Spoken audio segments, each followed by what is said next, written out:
right. Hello, everybody. As I think almost everybody knows, I'm Lisa Herrick, who started 31st Street on 31st Street in Washington, D.C. in 2017. But welcome. This is our monthly meeting, and it's sort of the last couple of laps here where we're getting down to the wire, and we have a real influx of new members, which is not just really heartening for us, but it just gives us an indication that people all over the country are enlivened and energized and engaged and getting activated, even if they haven't been before. So it just feels really good to see those new member signups almost every day. Aaron and Adele are our membership leaders, and Adele told me that she has welcomed 24 new members in like the last week or two. So that's amazing. And I just wanted to tell a very brief story from Peter Hansen, who's one of our co-leaders. He's right there somewhere in one of these boxes. He does a lot of our graphics and helps us out with many, many things. And he just let us know that two of his relatives out near Tucson, I think their names are Don and Pam, went to a political event this weekend and happened to meet John McClain, who is one of the 8 legislative candidates on our slate.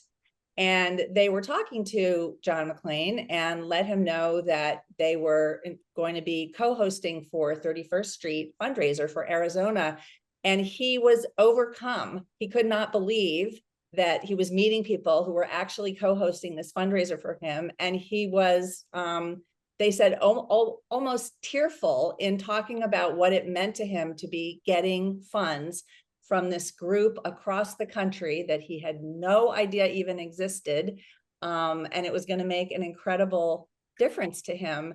And it just, I love that story because we don't really have any idea of the personal connections that are happening all over the country with these candidates that we are funding. And you never know when you're going to meet somebody that's like, First Street, aren't you kidding? Oh my gosh. And it happens a lot. So that was a great story. And the one other story I just wanted to briefly mention was that I visited today with a longtime 31st Street member. I will keep her name private, but she is struggling mightily with brain cancer. And it's very hard for her to talk. It's very hard for her to walk. And as she described her thinking, she said, my husband and I call my thinking scrambled eggs.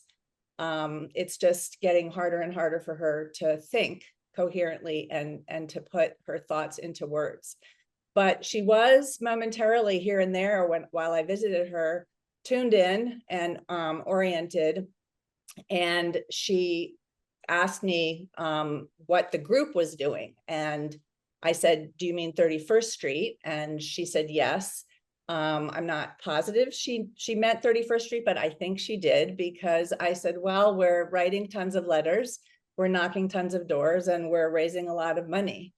And she said, with great difficulty, I can't write anymore, and I can't be on the phone. But if there's anything else I can do, call me. And that pretty much put me over the edge. But it's really just a sign of what 31st Street means to people. And it's just a sign of what you all do all the time and what you're willing to do. So it was inspiring to me, and just made me feel like no matter what, people want to do something, as Michelle Obama said. So thank you all for being here. This is doing something. And pretty soon we're going to hear from Elsa O'Callaghan from Arizona. She's going to tell us what's happening out there. We're of course going to hear from Jim, and we're going to hear again about our Facebook page, our letter writing. So we've got a packed program. So we will jump in. Jim? Great, as always. Love those stories, both of them.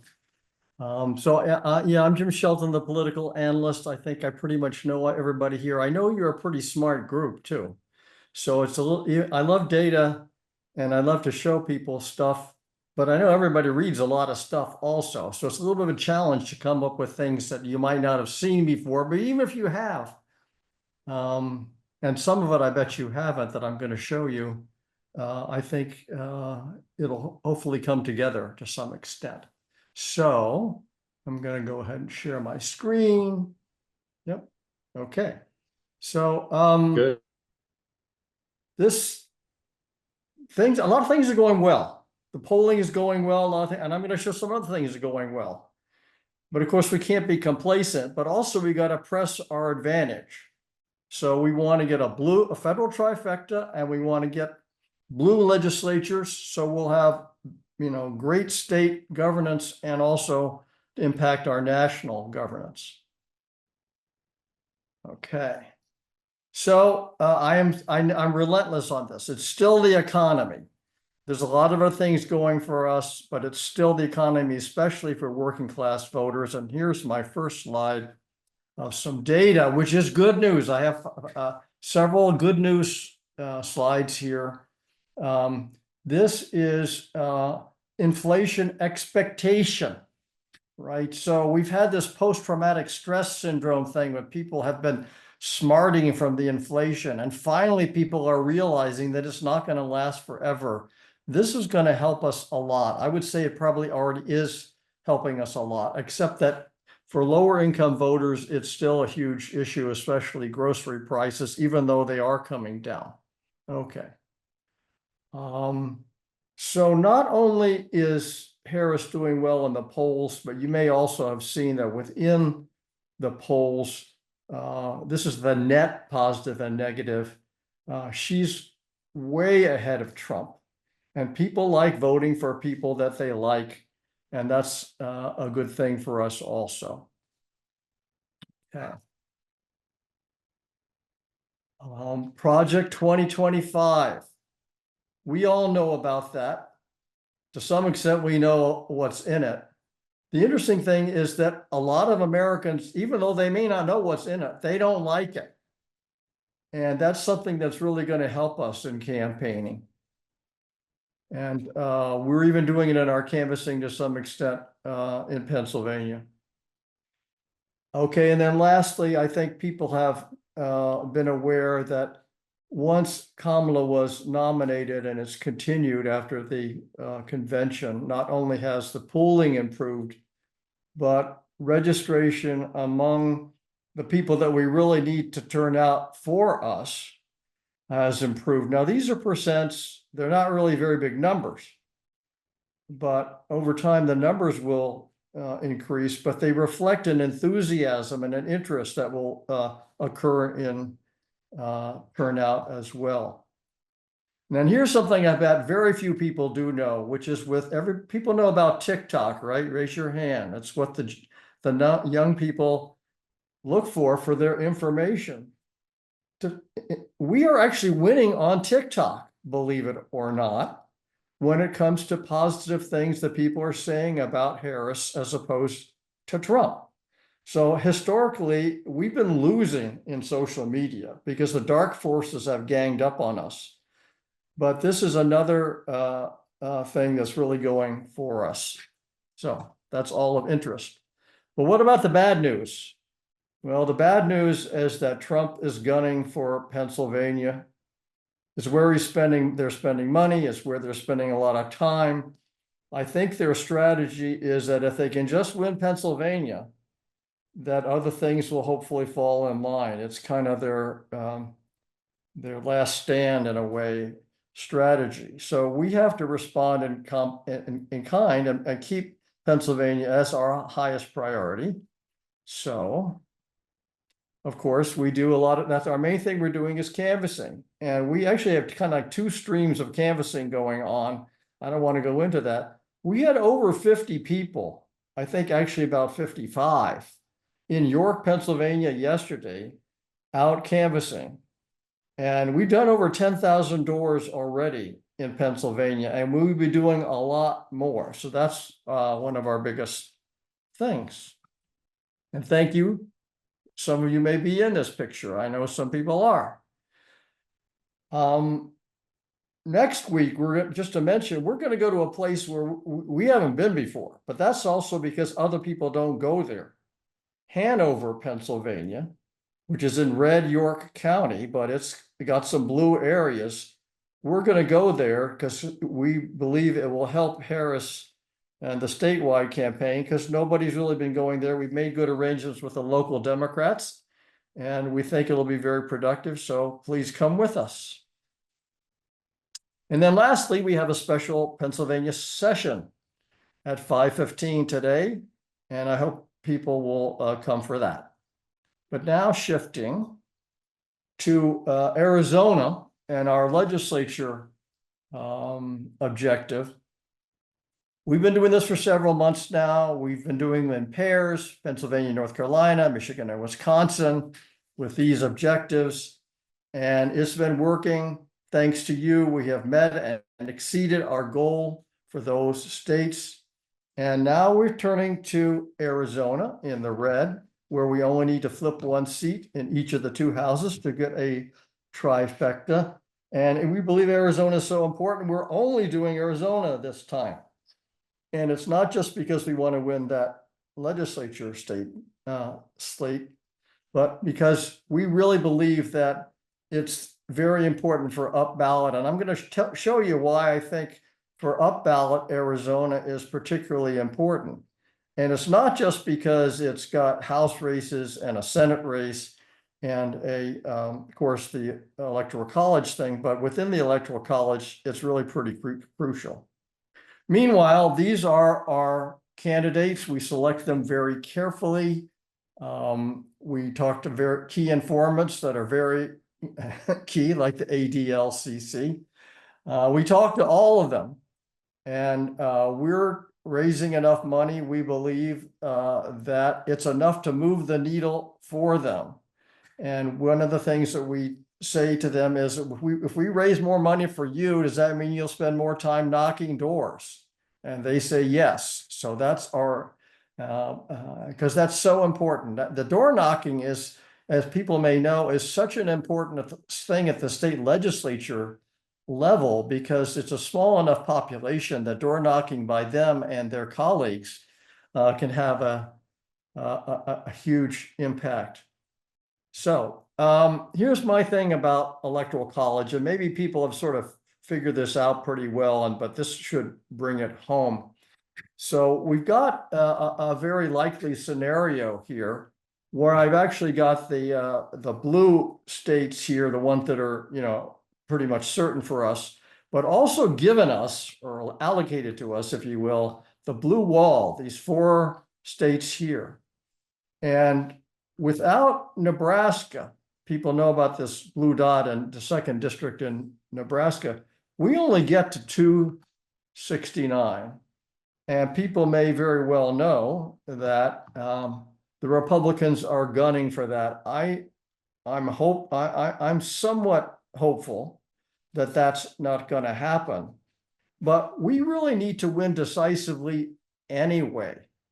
If we only win by 2 votes, if we get all these things and get the 2nd district there, it's still going to be very, very contentious. And we want to have a mandate and so forth. So here's where Arizona comes in. These 11 electoral votes are just, if you look at what's left, there's not much left. Georgia, I don't think we're going to win. I hope if we do, it's going to be a really big sweep. I actually think we have a really good chance in North Carolina, and that would pretty much put it to bed for us. But we could even lose Pennsylvania, and if we won North Carolina and Arizona, we could take it all. So the up ballot in Arizona is extremely important, and especially to win the presidency, which is, the big prize. And in furtherance of that general concept, we have what we call great up ballot nesting or layering in Arizona. So it turns out that 2 of our candidates are within a very key congressional race in CD1 near Phoenix, I guess, and then the statewide candidates as well. And then likewise, we actually have three in Kirsten Engel's district. Both of these are very, very competitive congressional districts right on the cusp. But then, of course, we also have Gallego and those electoral votes and statewide abortion initiative and so forth. And again, these folks, I should confess to you that when we talk to them, we really promote that they reach out to lower propensity voters in their districts, because number one, that is a recommendation of the brain trust of the Democratic Party. But also that maximizes this up ballot, because if they turn out these low propensity voters, those voters will vote up ballot with us as well. So we're trying to do the two things. We're trying to do the up ballot and we're trying to get the trifecta. And our goal is $240,000, which is $30,000 a piece. And that will definitely move the needle for these people to do a lot of additional things to help their candidacy and knock more doors, like we said. And with that, I'm going to stop sharing and turn it over the microphone to Elsa. Hi, great to see you all today. And Jim, I feel like I don't even need to be here. You just ran through my whole speech. Well, it's great to see you all. So I'm actually in Tucson, and John McLean's one of our candidates that I recruited to run. So hearing your story earlier about, some of the 31st Street members meeting him just makes me really happy, because that was our first time meeting. When I first met him, I was like, oh, this is the guy, this is him. So very happy that you guys have met him. I'm going to just run through some high level things of what we're doing and where the legislature has been for the last 60 years here in Arizona.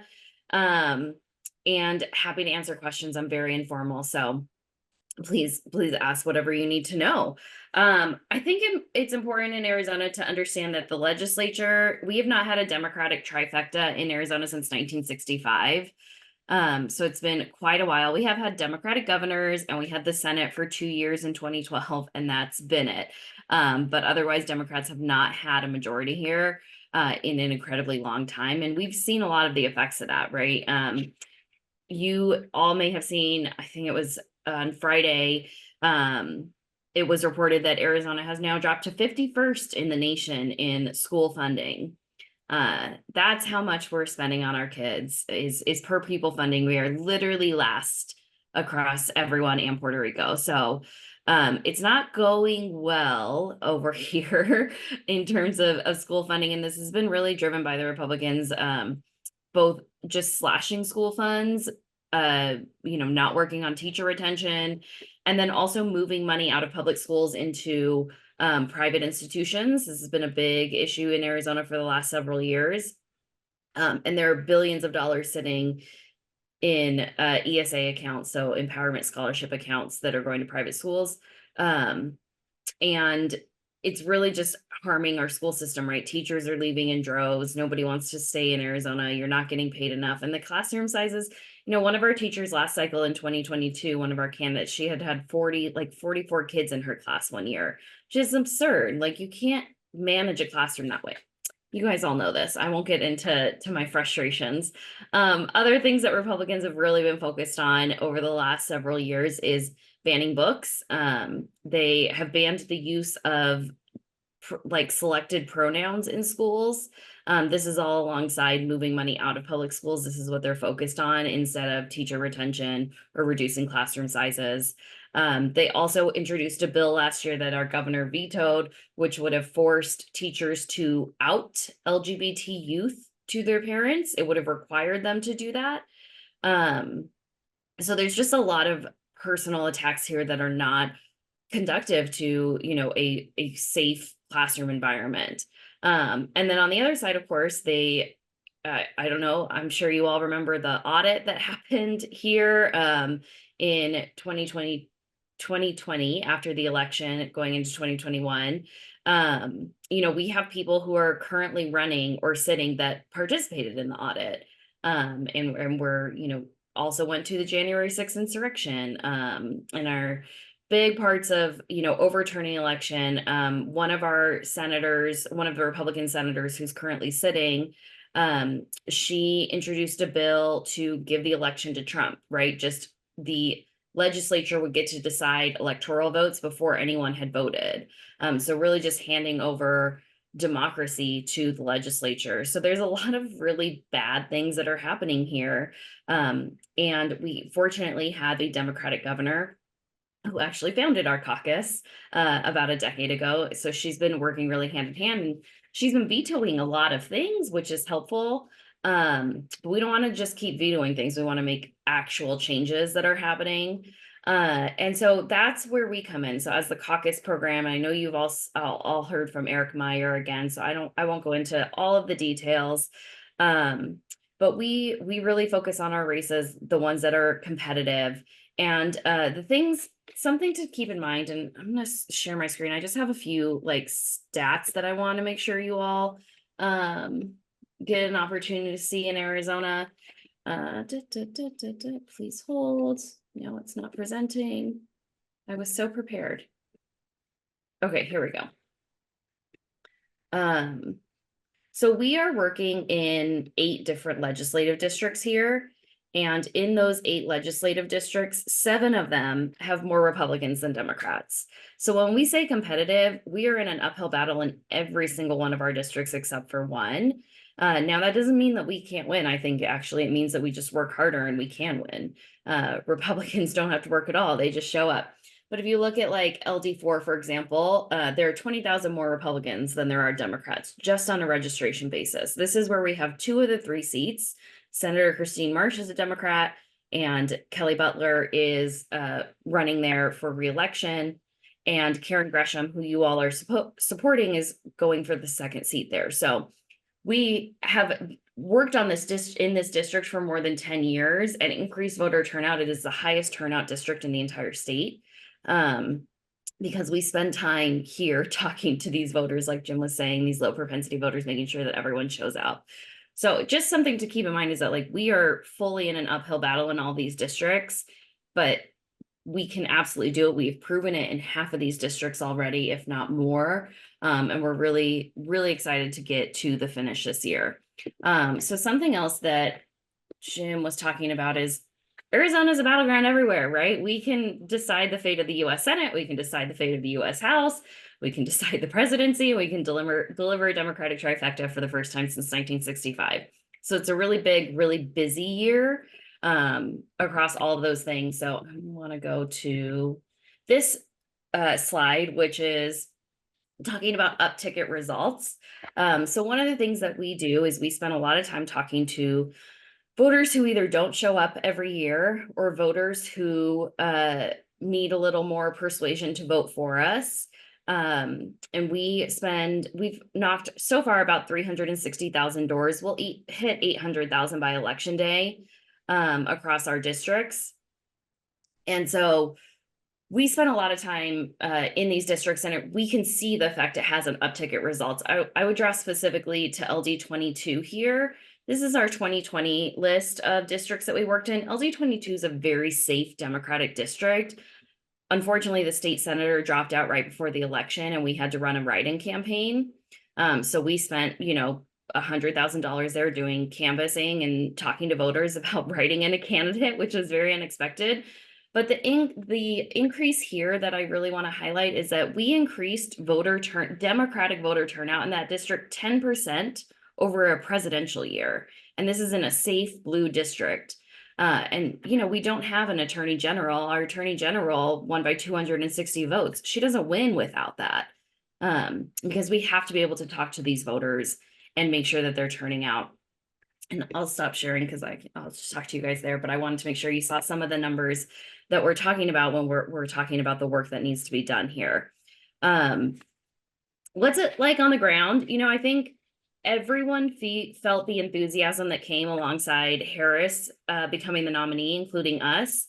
We've had more volunteers just walk into our field offices, which is wild. Like that's not something that happens on a state legislative race who are just like, I want to come volunteer, and having new folks come in. Very few people know what the state legislature is or what it does. But we have felt the enthusiasm change. Voters are still, people that need to talk to. And sorry, now my cat's yelling at me, so I apologize if you hear her in the background. And we are so close in Arizona. We just put our tracking polls in the field. We'll get our first set of tracking poll data back on Wednesday, but we did our baselines earlier this year. And we did our baselines earlier this year. And one of the reasons we pick districts like the districts we pick is because they're competitive, right? So we are in a place where every single one of these races is on the table. And I truly cannot predict what's going to happen. So what we are focused on is knocking on doors, talking to voters, and raising money, because that is what we can control. My biggest fear is always what I cannot control as we head into the last few weeks of the election, but we are doing everything we can to make sure that we get our candidates across the finish line. This is the closest we've been in ages, and we have to do it for Arizona. So I'm not sure if there's anything I missed, or if there are questions, I'm happy to answer them. I ran through pretty quickly. So Jim, anything I missed there? Sorry, I got distracted. That's okay. Well, maybe you could talk about a couple of these candidates. Yeah. If you got a minute or two, just because, like, is it John or Johnny McClain? I don't know what. John Okay. McClain. Yeah. Go ahead. Sorry. Yeah, I'll talk about them. I'm so sorry. My cat is like being very needy right now. I don't know if you guys can hear her. Yeah, John is great. So John's a local businessman. So part of my job in the off year is to recruit candidates. So I spent 2023 talking to about 450 different people across the state of Arizona. My team and I did, to find approximately 83 people who then filed for office. It's a big undertaking to get people to run for a job where you're not going to make any money. Arizona legislators get paid $24,000 a year. So you make no money, and you're in an incredibly tense political environment. But the day we met John, I was like, oh, this is the guy. He is incredibly smart and charismatic. He, is from Arizona, lifelong Arizonan, and is an engineer. And he spends a lot of time connecting with people. He's very good at connecting with people and knocking on doors and talking to folks. And that's all we ask our candidates is call time indoors is my big priority. So he's running against a gentleman named Vince Leach. Vince Leach has been in and out of the legislature for more than a decade, has led a lot of these bills to gut public schools and public funding, has been a leader on some of the election denying things, was a big leader for like the Stop the Steal audit. And so John's just like this very nice, smart guy who is not an election denier. Who would have thought that that's a requirement for running for office anymore? And so we're really excited about that race. And then Keith Seaman, I'll talk about two other candidates, Keith and Stacy. I know someone asked about them in the chat. Keith is our current representative in LD16. This is a huge district. It's very rural. It stretches about 140 miles across. And Keith won last year by about 600 votes. He was an incredibly close race. It was 0.6%. And so that's one of the districts where we're making inroads against Republican majority, or, a Republican majority district. And this year his daughter is running for office, for the state Senate position there. And I've been working in and out of this district since 2018. It's only been a target for about 2 cycles, but it's the best most organized and best polling I've seen in that district ever. So again, I don't know that I feel really good about our chances here, and it is terrifying to me because I don't want to let this opportunity go.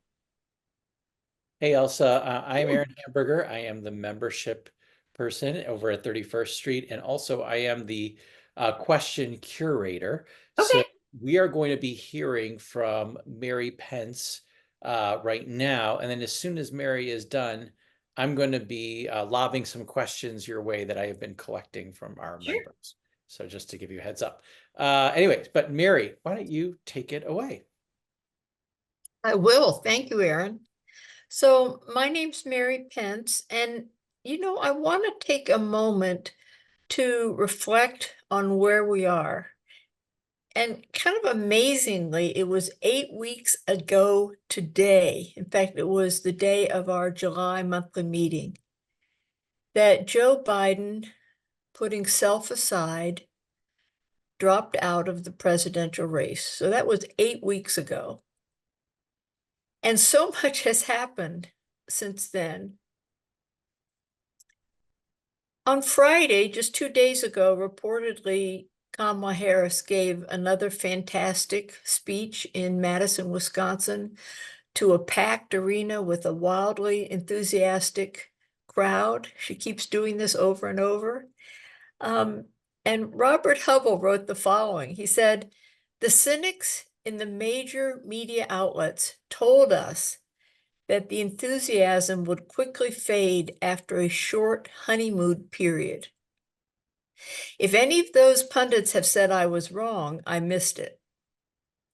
Democrats should take heart from the fact that the enthusiasm for Kamala continues unabated." A little more than 6 weeks from today, perhaps the most important election in my lifetime will take place. And what is intensely discouraging to me is that so many American voters appear to continue to find the guy with the orange hair appealing. I just don't get it. So what can we do? Merely everything that we can. And today, that is simply stretching to make the largest contribution we can to these compelling candidates for the state legislature in Arizona. They are doing the hard work. They are knocking on the doors.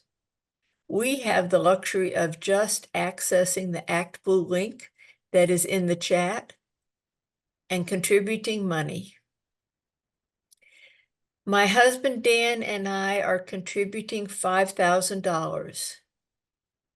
We know that not everyone can do that. But my request of you today, after hearing from Jim and Elsa, how much is at stake and how hopeful things are in Arizona, my request of you is to do as much as you can. Thank you so much. Thank you, Mary. Eloquent as always. All right, we have a whole bunch of questions. And so Elsa, I will just start lobbing them your way. And if your cat allows you to answer. She's napping now, so hopefully she's on pause. Yeah. That's her contribution to the fight for democracy. I love it. So a question that we got was about Carrie Lake. How is her sort of rhetoric and presence fitting in with the fight for Arizona? Yeah, what's interesting is Carrie Lake is pretty unpopular in Arizona across most swaths of people, including like some Republicans. So we've really seen that in polling and in messaging and at doors that like Carrie Lake is not a winning person at all. So it's been interesting as we work to tie, our opponents to Carrie Lake's sort of style there, to make sure that, people know that Carrie Lake also denied the 2020 election, just like Ari Bradshaw, who Stephanie Simachek is running against, who you guys will see next week, or in a few days. And so yeah, it's interesting. She is certainly unpopular. I don't know that she's really like a motivating factor either way for voters. Okay, good. Can you talk a little bit about how the Arizona legislature is organized? For example, are the House districts and the Senate districts, do they use the same boundaries? Correct. Yeah, so we have 30 districts, and in each of those 30 districts, you get 1 senator and 2 representatives, and they represent 100% of the same boundaries and constituency. Great. And then questions about the national candidates. Has Trump been in Arizona much? What has the response been, relative to his past rallies? And then also Kamala, how can you compare the enthusiasm for Trump and the enthusiasm for Kamala Harris in Arizona? Yeah, so I know Trump's had a couple rallies here, and then also Vance has been here at least twice. Similarly, Harris has been here, I think, had a big rally here, right, the week of her big election tour announcement, which was great to have her come out. And then I would say more of her surrogates have been coming through. Like Doug's been here a couple times, and Walls came back for the debate, those sorts of things. So they've been around. In terms of enthusiasm, something that like I think that is lost nationally is that like Arizona is very split, right? I don't like, it's not as blue as I think people want it to be, including myself, right? Or like pundits want it to be either. And so getting onto the ground here, right? Yesterday I was knocking doors in LD4, which is where Karen Gresham is up in North Phoenix. And it was really, I had 2 people who were just like, I'm voting for Trump and all Republicans, and just shut their doors in my face. I'm like, great, I'm moving on. And then you also get people who are very excited about Harris. So I think that it's pretty equal enthusiasm for both, which is where doors come in, right? That's how we talk to voters and convince them to change their minds. Wow. It's powerful to know. Now, another question we got was about mail-in voting. And so the Yep. question was, as I understand it, most voters do mail-in voting. What is the timing on the actual mailing out of ballots and voting? Yeah, so what's interesting, and I'm pulling my phone right now. So I have 2 things on my phone, 43 days until election day and 16 days until ballot drop. Because I really consider October 9th, which is when ballots drop, election day for us, like, which is wild in Arizona. By November 1st, more than half the state will have voted here. We start communications earlier, we start voting earlier, just because I know that people are going to be voting so much earlier. And I would say this year, especially, right, I think there's a higher degree of enthusiasm and new voters who have come out that want to participate that haven't participated before. So yeah, I would say it's about 75% of voters get a early ballot in the mail. And then you can also vote early at a number of voting locations around the state. And so between all of that, yeah, most people will have voted before election day, or at least half the state will have voted by then. So it's a really long GOTV cycle for us. I actually used to live in Tacoma Park. I know some of you were up in Maryland and in the DMV, and from my recollection, it was like voting on weekends, right? Like you had early voting on weekends. We have early voting every day, which means we get ballot returns every day, and people can vote by mail every day. And so it's a really intensive like GOTV process for us. From October 9th until election day, we will have 4 canvas launches a day in every single one of our districts to go chase ballots. Wow. Okay, just a couple more for you. One person's asking, isn't it better to focus knocking on doors of Democrats and independents rather than Republicans? So I assume that maybe you've turned up some Republicans inadvertently, or is that sort of what's happening? Yeah, so I would say when we're looking at the voter file, it's not necessarily that we're looking at the party, right? Like I'm looking at the party when I'm at the door because it's on my minivan. But we're looking at, their scores. We look at, their vote, their pro-choice propensity, the likelihood of having kids in the household and caring about education, their likelihood to turn out. Something we focus on a lot is like, yeah, people who haven't voted in a few years, but we need them to show up this year. One thing that we talk about in Arizona, because we do end up talking to a lot of Democrats too, is that Democrats have a much higher likelihood of dropping off the ballot. In 2020, we had a 9% drop off between the US Senate and the state Senate. of just Democrats. Republicans had a 1% drop off. So we have to do a lot of work both on the Democratic side, reminding them that they need to vote. But then if you remember the numbers I put up at the beginning of this presentation, we're just at a disadvantage. We have to find people who will vote for our candidates. And when we're talking to a local person who is talking about local politics and taking some of the federal activities out of it, it's much easier to broach that conversation with people. Right. What do you think are the top issues for voters in Arizona? Abortion, immigration and the border, education. I mean, it also depends on where you live.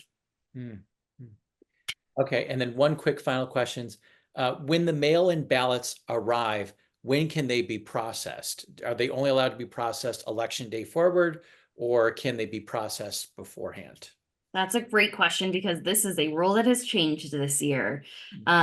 So this year they will be processed beforehand. We won't get any results until election day, but they'll be processed beforehand. And in Arizona, we can cure ballots. So if someone forgot their signature, they'll be contacted to fix it. Or, you know, if their handwriting changed over the last year, they'll be contacted by the county's office to do that. Wow, that's great. So I think another great reason to support Arizona. Okay, very quickly, because we do have to move on, but one question just came in. Why the greater drop off among Democrats? Is it apathy? Is it voter purging?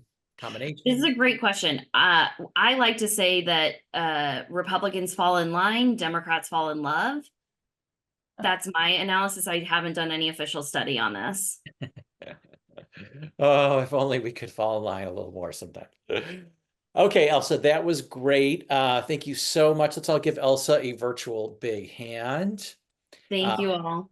We usually close our formal program at 5 and then stay around for a little bit of chatting. If you want to hang out, you totally. I will. I plan to hang out, so I'll just be in the background. Awesome, awesome. Okay, but we are now going to turn to Peter Hansen and Julie Greenberg because they're going to talk to us about our Facebook page. So, Peter and Julie. Hang on while I get my unmute. Okay. We're going to just show you a little bit about what we're doing on Facebook. I know that a number of the folks on this call are pretty active in our Facebook group, but some of you may not be. So here's an opportunity to see what we're doing. So you should all be able to see my Facebook homepage. This is just my personal homepage. Now, if I wanted to go find the 31st Street page, which would be your first step in finding us, I'm going to go up here to the search bar. And of course, it pops up 31st Street as the first thing for me because I go there a lot. But if you were doing this, you would type in 31st Street, swing left. And there we are. The first group that should be at the top of the list is us. There's a number of other swing left groups. There's other groups of people who live on 31st Street, someplace in the country. They all have Facebook groups, but we should probably be the first one on the top of the list. And if I wasn't already a member of this group, I would have a blue button here that would say join. All you have to do is hit that button and you're now a member of our Facebook group. You can leave later if you so choose, it's easy. But I'm just gonna hit the visit button and that will take us to our page. Some familiar faces here, you'll recognize our logo. And then in the feed, there's a lot of posts from our members. We welcome everybody to add posts, and then we can all share them and try and hopefully spread the word a little bit further. Julie, you want to jump in here and talk about what we want people to do in terms of liking and loving and so on a post? Sure. So Facebook algorithms respond to engagement by people who are scrolling. The way to make the most impression that you are an active, engaged person, you like a post or you don't like a post, is to choose to love, which is the heart, or to show anger, which is the choice on the far right. Commenting is great, liking or loving or showing anger at comments from others is good. But what we're really pushing now is sharing. And I'm gonna, after I finish speaking, I'm gonna put in the chat some options for sharing our posts to groups that we feel will continue to share what we have sent to them and posted.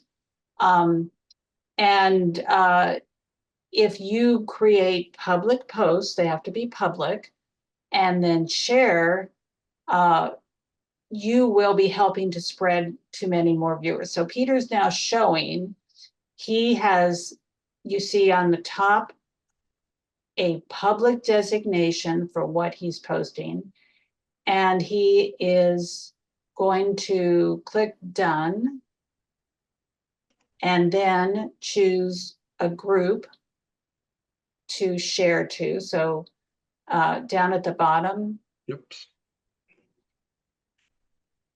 down at the very, there's a group icon, and he's gonna pick, maybe it's a Montana related post, maybe it's, I don't know what else you've got there. I don't think it will go in the Colts Cooks, but No. he can share this to an appropriate group.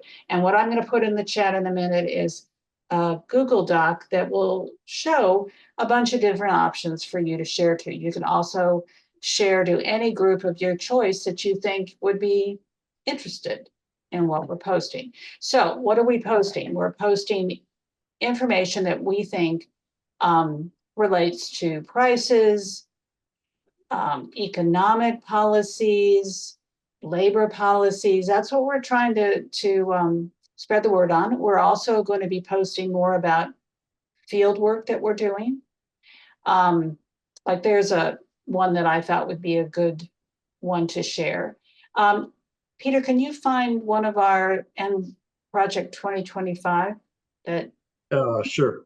Yeah, so Peter has created a template, a lovely, very eye-popping template that where the Project 2025, the extremist Republican plan, and Trump's, looking out menacingly is the set part of this post, and then specific policies in Project 2025 are put in the black space below with a citation. And so we're going to be posting a couple of these each week. These are good to share widely, and because this is something that we feel has to be brought before viewers and possibly iffy voters frequently. So I'm going to invite all of you to check this out. We're posting an increasing number of posts. It's becoming livelier. You're welcome to post as well. We want this to be as busy a place and as interesting a place as we can make it in the next few weeks. And one last thing here is just at the very top, we have a post about this Wednesday's fundraiser. So if you click on that, then you can love it and share it. I'd say if you're already on Facebook, please share this post to all your friends and see if you can encourage some of them to attend Wednesday night's fundraiser. Okay, I'm going to jump in here for a second as a Facebook person, just to say it's really easy to share and it's really easy to comment. And my understanding is that like 95% of the people on Facebook, they just look. And if collectively we start doing this, actually you can get a fair amount of leverage and people start to see these posts over. All right, that's it. Aaron, Julie, or Lisa, back to one of you. Okay, so thank you. And thank you both for just all the work you've done on the Facebook. I mean, you sort of launched it from nothing and it's turned into something wonderful. Oh, I see a question from Jim. Oh, Yep, Jim. let's Try. wait for the chat, on that, I would say. Okay, hold on So I one just didn't- second, Jim. We're just gonna hear from John about how our letter writing is going. I think it's going really well. Thanks, Lisa. Okay, so Roberta McInerney and I are co-leads of the 31st Street Letter Team. We've gotten, I think, over 10,000 letters written. So we're partnering with Working America, which is a community affiliate of the AFL-CIO that does outreach to non-union members. We're writing to its members in Arizona, Georgia, Michigan, and Wisconsin. Roberta and I are excited about this campaign because we believe it's effective, and here's why. Working America has 5 million members nationwide. Its members are a critical demographic. They're blue-collar, non-college, and non-union. We cannot reach them at scale in any other way. Working America tests its messages extensively to see what works, and as a result, it's able to fine-tune its letters so that they connect with its members. And finally, Working America reaches out to its members in many ways in addition to letters, including texts, phone calls, and canvassing, so that letters reinforce other touches and do not stand alone. Now, this strategy is proven effective at persuading conservative working people to vote for Democrats, so we feel it's an effective use of your time. In addition to writing letters, we're planning to have a letter party on Sunday, October 6th, and would be glad to have more of them. So if you'd like to write letters or join or host a letter party, or would just like some more information, our contact information will be in the chat in just a moment. With Election Day just 44 days away, it's go time. We need every vote. And this campaign is something you can do to help defend our democracy. We look forward to hearing from you. Thank you. Over. Thanks so much, John. Okay, so that is the close to our formal program, but we still have a couple of minutes. I see that Jim has a question, and if other people have a few more questions, feel free to put them in the chat. And then just a reminder that at 5:15, people interested in diving into Pennsylvania are going to be meeting. So stay tuned for that. So Jim, what was your question? I just wanted to follow up on what you were talking about with the Facebook group and amplifying and things like that. I just changed my setting on the, if you look at the group on your phone and you click on join, you can change your settings so you see all posts. So, especially in the final month or so of the campaign, people might want to see all the posts so they don't miss anything. And there's a lot of cool tags that you can use now. If you post, if you're an admin, you can tag everyone. Or if you're posting on your own profile, you can tag and then highlight, I believe, and it will amplify your post beyond your normal reach. So anyway, there's a few different things that you can do to make sure that more people are seeing the posts, and then hopefully more of them will share it. Or you could even create a chat, like the Harris campaign calls it like a bump chat or something, where you bump up stories that you want people to see. Or so I'd be happy to talk to anybody if they want to exchange ideas. Thank you. Thank you very much. Okay, let's see. Who else has their hand raised? Julie. Jim, who just talked, Jim McBride. I think I'd love to talk with you. I think you're far more knowledgeable than I am. I'm sort of a mediocre Facebook user. So I'm going to put my email in the chat, and I'd really appreciate your emailing me, and we can set up a time to talk. Sure, great. Okay, anybody else want to jump in? I think Elsa is still here if anybody has other questions about Arizona, but you can lob questions to Jim or anybody else. Aaron, if you see anybody that I'm missing.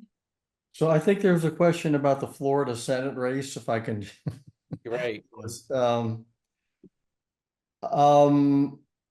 I think things are tightening up in Florida, and there's a poll in Texas too, which I don't think was great quality, but it showed things tightening up a whole lot. So those are definitely on the table. The thing is, those are huge ticket kind of races. You know, I would not discourage somebody from donating in Florida, for example. I also think, though, that, you know, they have these big guns, the Democratic the Democratic Senate PAC and so forth. If they think it's worthwhile, they will be weighing in. Now, on the other hand, some of you may know that we do have some interest in the Nebraska Senate race, where there's an independent running named Dan Osborne. And we are actually kind of moving along to maybe raising some money for that one as well. So if people are interested in that, feel free to reach out to me or to Dre Samuelson, who's also involved in that. Okay, More on that in due course. yeah, more on that coming up. Anybody else? Thank you so much for coming. And Elsa, thank you so much. It's wonderful when we have somebody who just knows their stuff and knows just all the details and can explain it clearly and easily. So we just really appreciate your taking the time. I'm sure I appreciate you guys. Like, truly, this is so helpful to us and to our candidates in these last few weeks before ballots drop. So thank you for hanging out with us and being supportive. Thanks. Annette, did you have a question for Elsa? You're on mute. No, it was for Jim.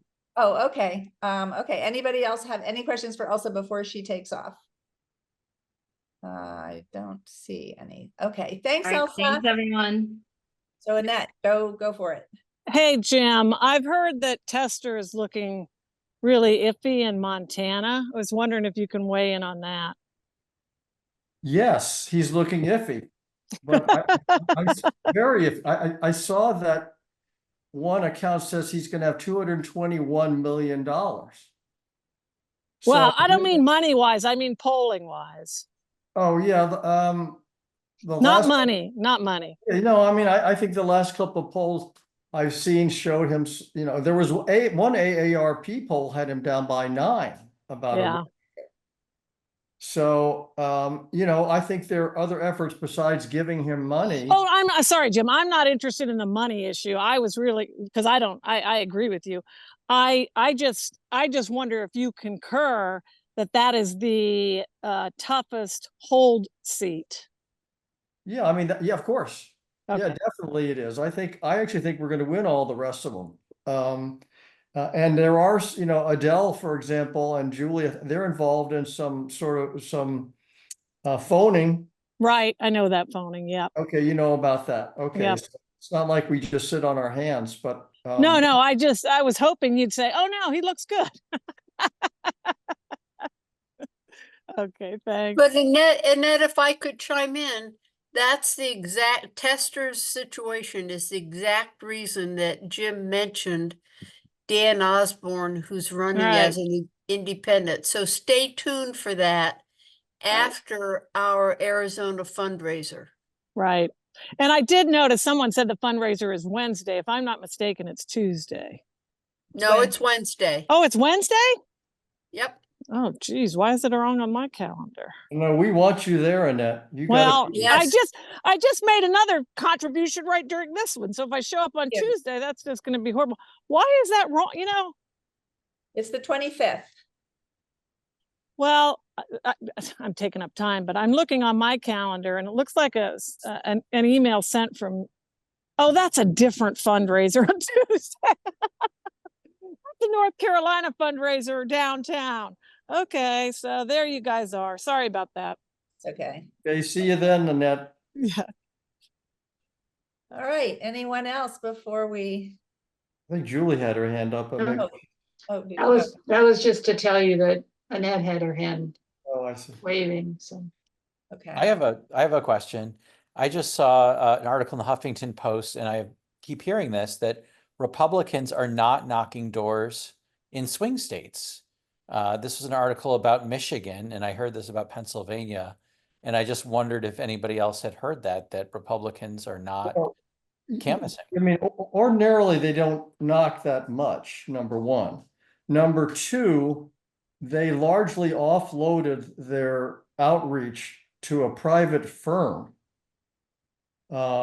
Remember, people asked us when we had Jalen on in Pennsylvania, and Jalen says, we don't know where they are. We're not seeing them. That was as of whatever, a few weeks ago.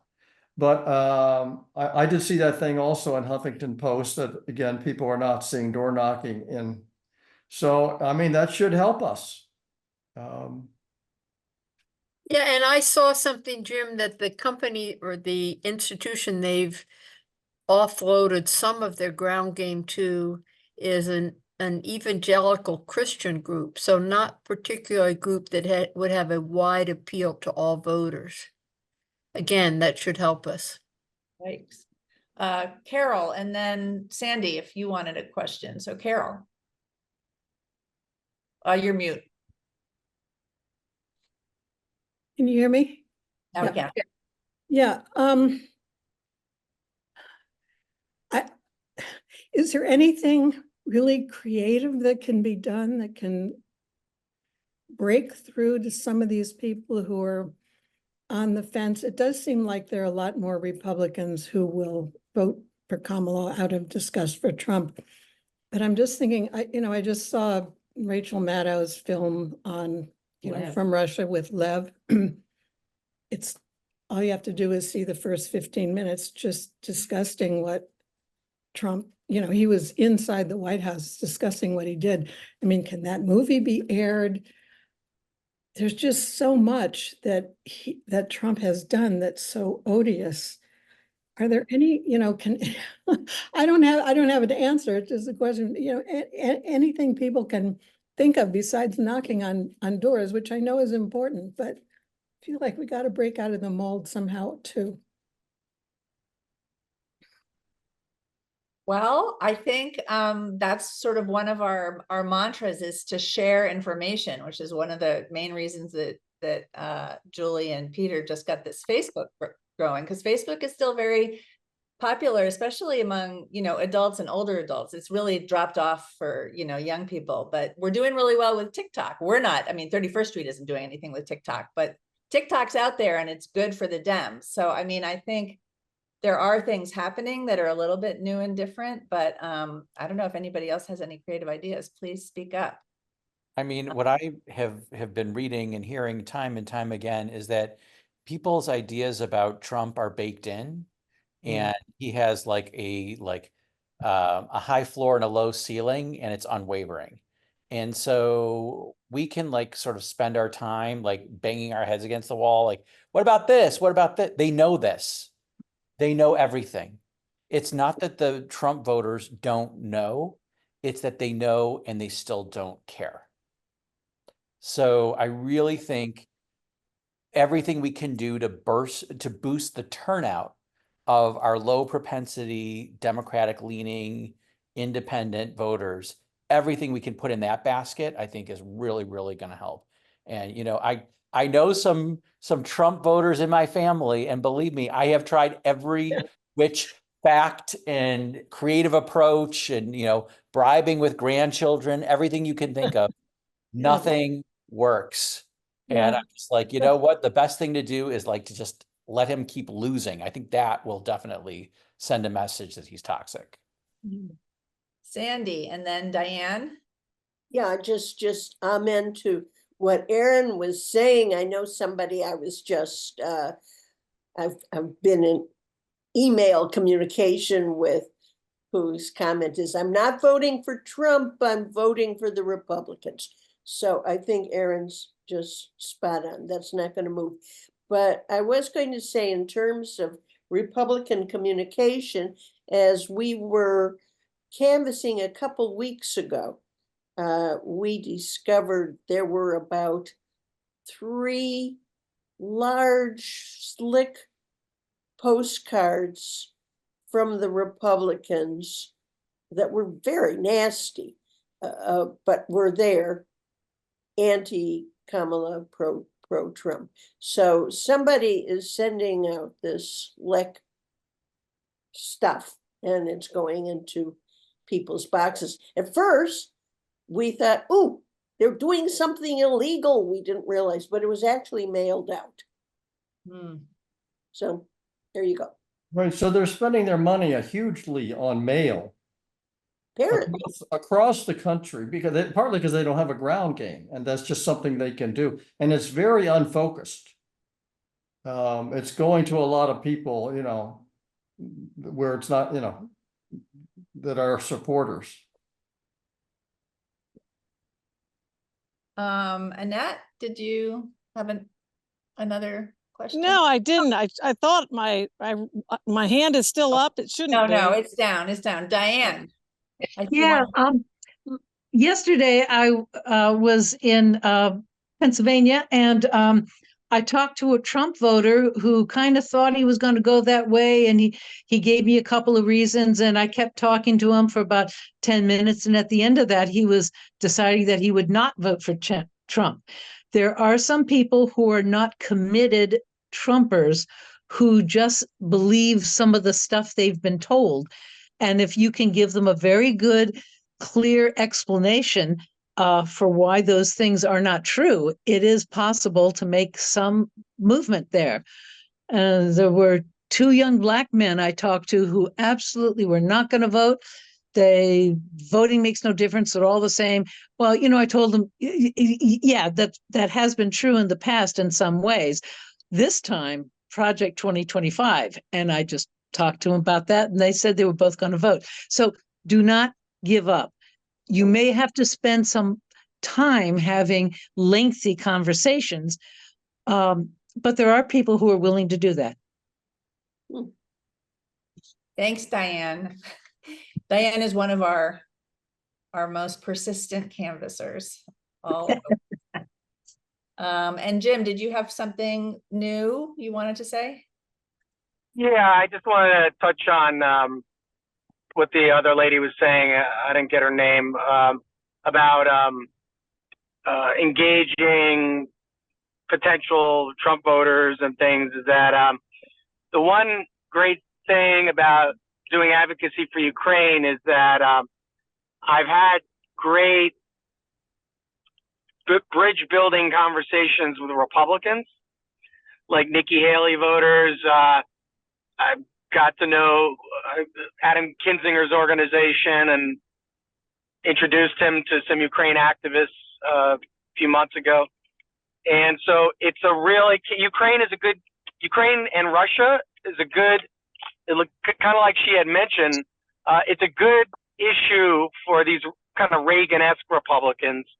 And Ukraine is kind of a feel-good story. Like, even if they're not super excited about voting for a Democrat, they might actually want to vote for Zelensky or Ukraine.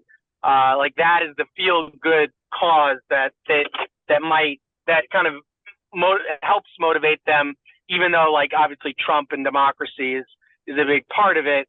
That's one of those angles that I feel really kind of brings us together in a way that maybe not many other issues do. So, there's opportunities for common ground, and talking about border security and the economy, those are things that we might have, we can make progress on, but we got to talk about it more.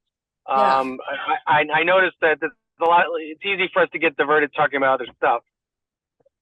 True. Thank you. I think we have just time for one more quick question, and then we're going to say goodbye to this crowd, and the Pennsylvania people are going to get going. But Felice, did you have something? Sure. Can you hear me? Yep. Okay, so just quickly, I guess I got a little disheartened yesterday. I was canvassing down in Woodbridge, Virginia for Eugene Vindman. But of course, along with that was, talking to people about Tim Kaine and Kamala. And it was somewhat of a Muslim community. And I'm got pretty worried and about the Muslim community, because literally there were 2 houses where we were, speaking to people, and they were strong Democrats, and yet they would not commit to voting for Kamala. They were fine with Eugene Vindman, and they were okay with Tim Kaine, but they would not. And we spoke to them each for about 15, 20 minutes each, trying to explain how, they were talking about just not voting or voting for Jill Stein. Video. And I was trying to explain, if you don't vote for Kamala, you're basically voting for Trump. If you vote any other way, you're supporting Trump. And, they talked about, they have to go with their heart. I mean, they're just so upset about the Israel-Gaza situation. And I'm just wondering if you've heard whether Kamala is, visiting mosques, or, I know that she did not allow speaker, the Palestinian American speaker, or the congresswoman to speak at the DNC. I'm just wondering right now, if you know of anything that the Democrats are doing to try to gain that vote, because to see, strong Democrats, very bright people, to tell me, firsthand that they're just going to either not vote for her or just vote for a third party, and they're on the fence. And then, looking up the statistics on this, in all the swing states, it's really scary. Like the majority of Muslims in the swing states, it's what I'm reading is that they're not committing to Kamala right now. Jim, did you want to weigh in on this? I know we have to switch. No, over. I mean, no, I think it's a very emotional issue. And I will say that in my canvassing in Pennsylvania, I've not run into that problem. Not that there've been that many Muslims, but and I don't know what to advise the Harris campaign. I mean, that's beyond my ken, but it's obviously important. It's especially in Michigan. I think it's very important. I just was wondering if you'd heard. Well, I will say that Lavora Barnes, when we raised this issue actually several months ago in Michigan, and I think it played out in the primary pretty well, is it was not really a big factor even in Michigan, even when it was a much sort of hotter issue. We can worry about a lot of things, and I do, but we can only do what we can do. Right. I hope you're right.